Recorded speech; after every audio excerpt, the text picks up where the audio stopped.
इस एसबीआई के YONO SBI का नया अपडेट आ चुका है। नया अपडेट आने के बाद अब जैसे हम योनो एसबीआई ऐप के through IMPS NEFT RTGS transaction करना चाहते हैं, कैसे कर सकते हैं वह आप इस वीडियो में जानेंगे।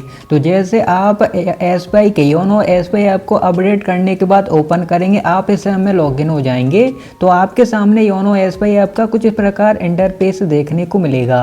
अब जैसे हमको यहाँ पर क्या करना है, जैसे हम इस ऐप के through IMPS NEFT RTGS transaction करना चाहते हैं तो आपको यहाँ पर बहुत से ऑप्शन देखने को मिल जाते हैं। तो आपको यहाँ पर पेमेंट्स एंड ट्रांसफर वाले ऑप्शन में फंड ट्रांसफर का ऑप्शन देखने को मिल जाएगा। आप इस वाले ऑप्शन पर क्लिक कर देंगे, अब आपके सामने यहाँ पर बहुत से ऑप्शन आ जाएंगे।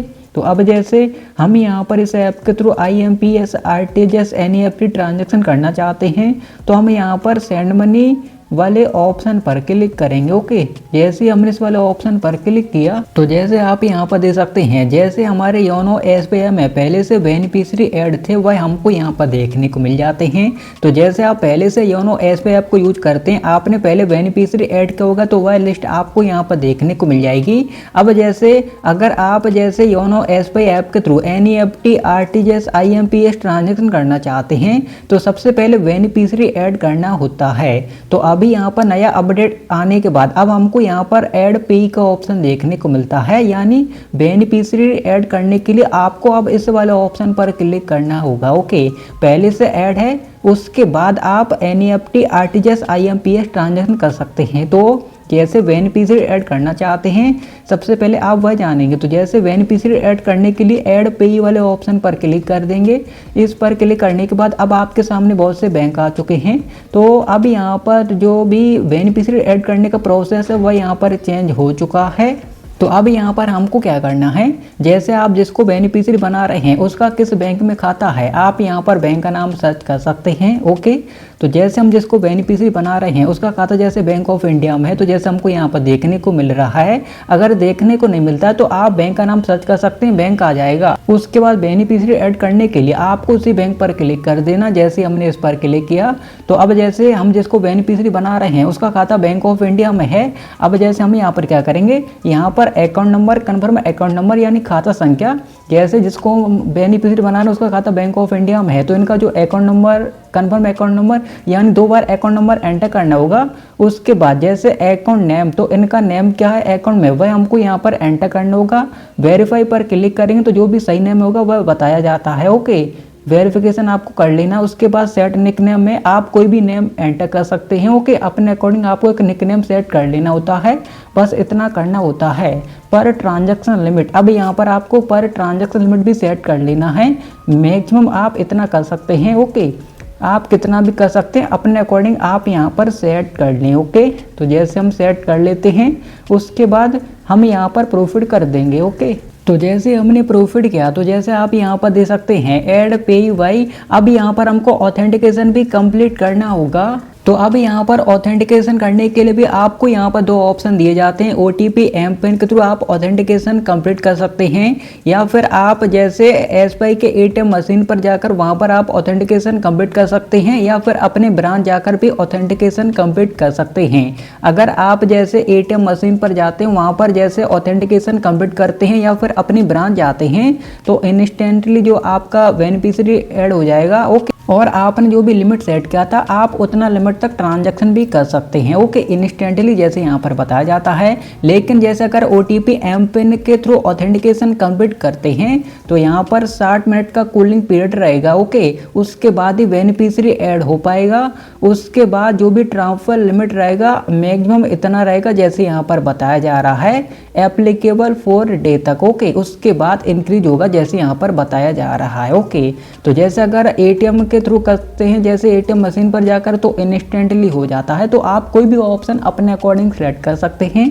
तो हम यही वाला ऑप्शन सेलेक्ट कर लेते हैं। ओके, यह वाला ऑप्शन सेलेक्ट करने के बाद प्रोसीड कर देते हैं। अब जैसे ही हमने प्रोसीड किया तो अब यहाँ पर ऑथेंटिकेशन कंप्लीट करना होगा। तो आपके योनो एसबीआई का जो भी 6 डिजिट का एम पिन होता है आप उसके थ्रू ऑथेंटिकेशन कंप्लीट कर सकते हैं या फिर यूज ओटीपी पर क्लिक करेंगे तो आपके रजिस्टर्ड मोबाइल नंबर पर ओटीपी आएगा। ओटीपी एंटर करके सबमिट करेंगे, ऑथेंटिकेशन सक्सेसफुल हो जाएगा। ओके।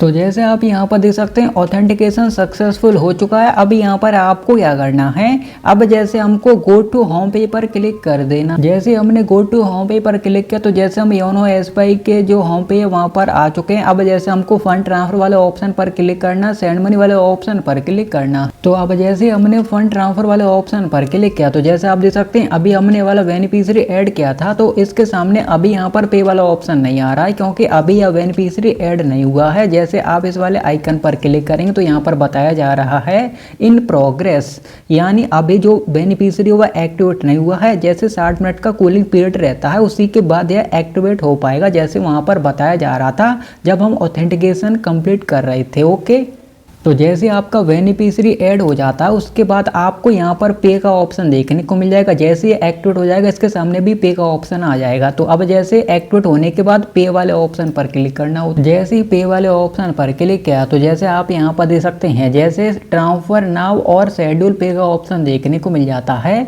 तो अब जैसे IMPS NEFT RTS ट्रांजेक्शन करने वाला जो ऑप्शन है आ चुका है। तो आप कितने रुपए का ट्रांजैक्शन करना चाहते हैं आप यहाँ पर अपने अकॉर्डिंग एंटर करेंगे। जैसे हमने एग्जाम्पल तौर पर यहाँ पर एंटर कर दिया है। तो जैसे ट्रांसफर मोड हम यहाँ पर सिलेक्ट कर सकते हैं IMPS NEFT।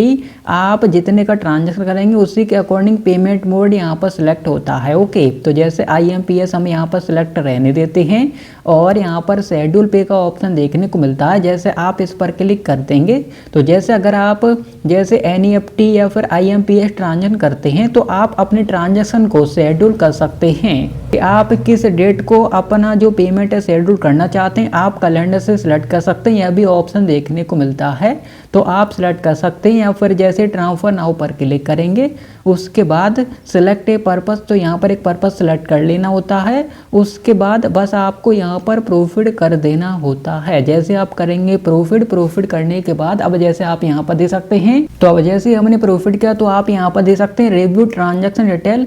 तो जैसे अमाउंट एंटर कर चुके हैं, जो भी आपने पर्पस सेलेक्ट किया होगा वह यहाँ पर देखने को मिल जाएगा। मोड ऑफ ट्रांसफर जैसे NEFT हमने सेलेक्ट कर लिया।